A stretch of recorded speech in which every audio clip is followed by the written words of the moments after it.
the death, the killing of Tyre Nichols.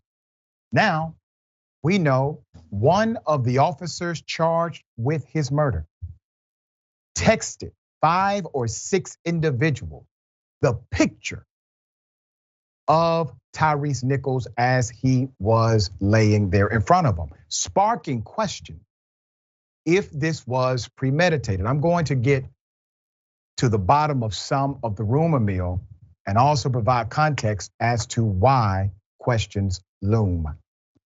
Let's do it this way. Put up the pictures full mass. This is a damn shame.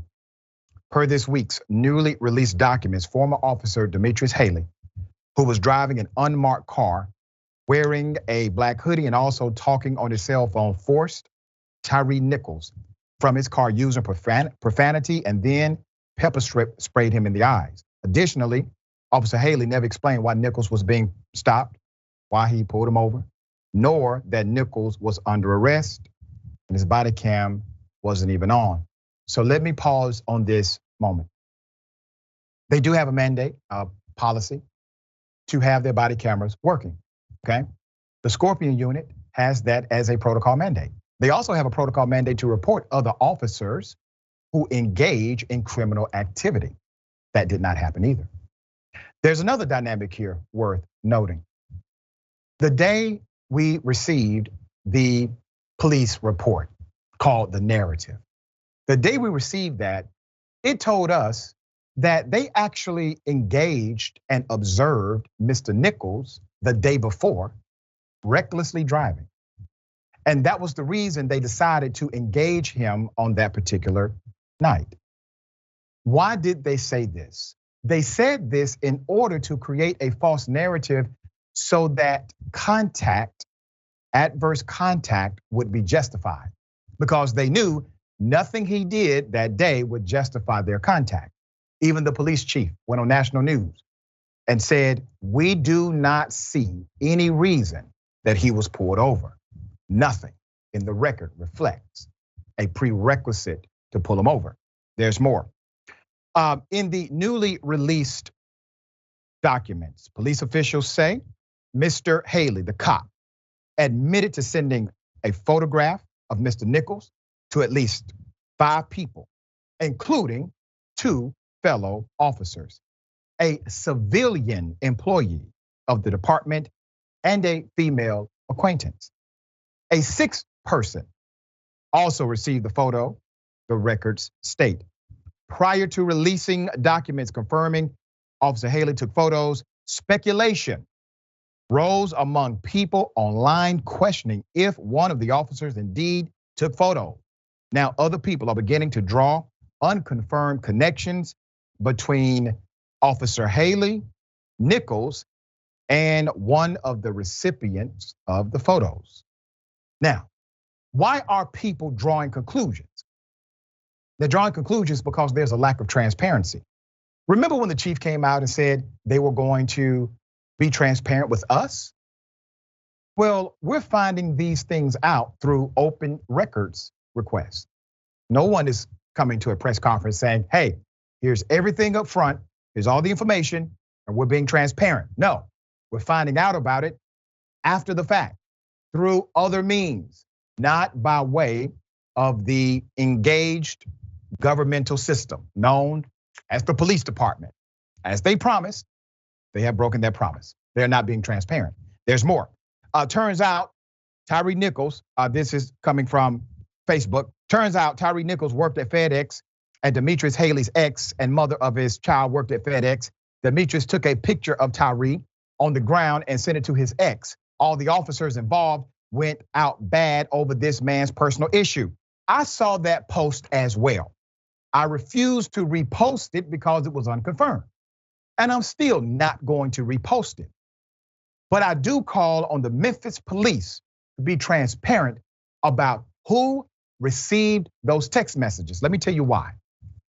If those pictures of Mr. Tyre Nichols went out without any context, meaning no text message context, there was no additional content other than the picture, that would indicate, ladies and gentlemen, that would indicate that the people he sent the picture to, that they were aware of why they were receiving it.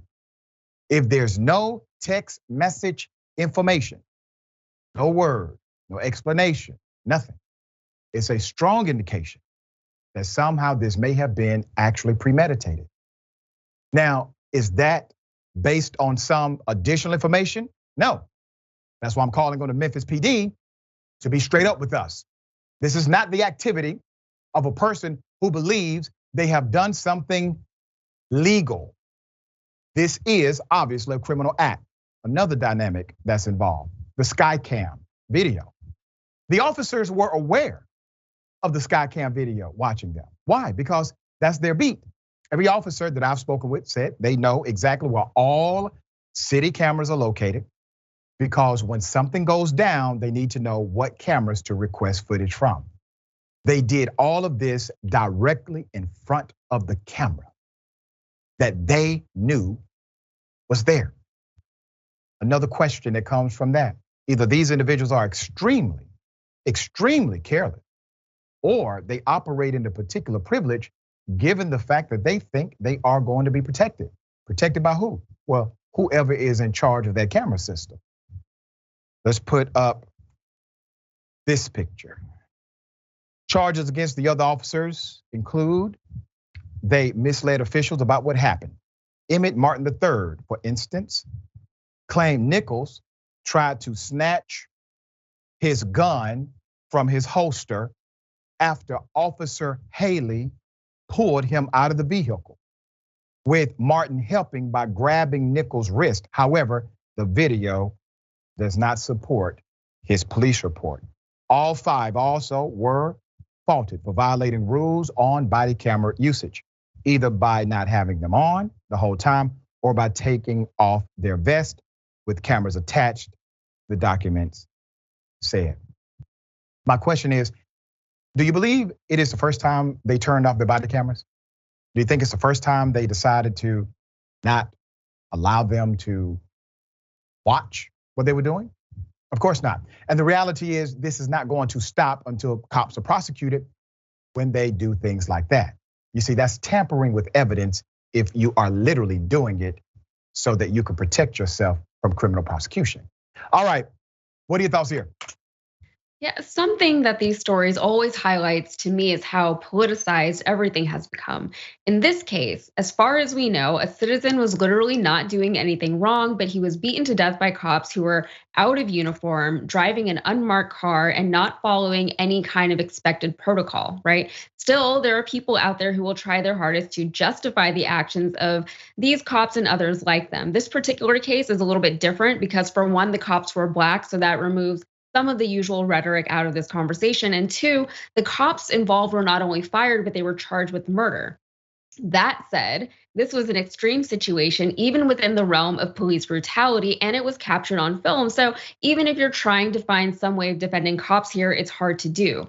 My point is that things should not have had to get this bad for people to start to realize that being against police brutality is about preserving and respecting humanity. It's not about a political agenda. It's about what's right and wrong. And it's sad that something so simple and so elementary as that is politicized to the point that whenever we hear stories like this, many people's first reaction is to look for ways to justify something like police brutality. Well said.